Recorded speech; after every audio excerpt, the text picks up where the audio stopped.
I would like everyone to turn towards Orchard Villa while we observe a moment of silence. Canada is frugal among rich nations, spending a third less than others on long-term care.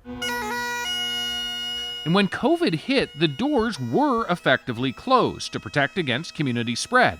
That's kept Canada's infection rate relatively low, but it amplifies the death rate inside our nursing homes.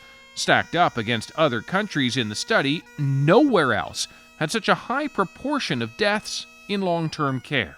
I think what the story is telling us is that Canada's system of long-term care is so weak. The report zeroes in on Canada's early response. Ontario and Quebec, for instance, issued stay-at-home orders and increased funding for hospitals, much less than what other countries did much sooner. Israel, Belgium, even Italy restricted visitors to care homes. Hungary, Ireland, and the Netherlands did that and surged more staff and PPE into the facilities. Austria and Australia did that and tested virtually every resident and staffer early.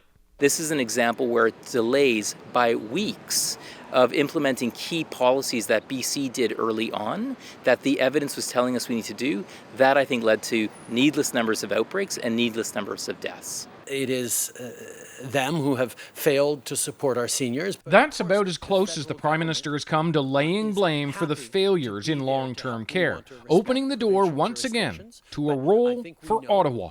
Do we need national standards, or do the provinces just need to increase their standards? If not for those now in care, think just 10 years from now when 1 in 4 Canadians will be over 65. And demand goes up even more.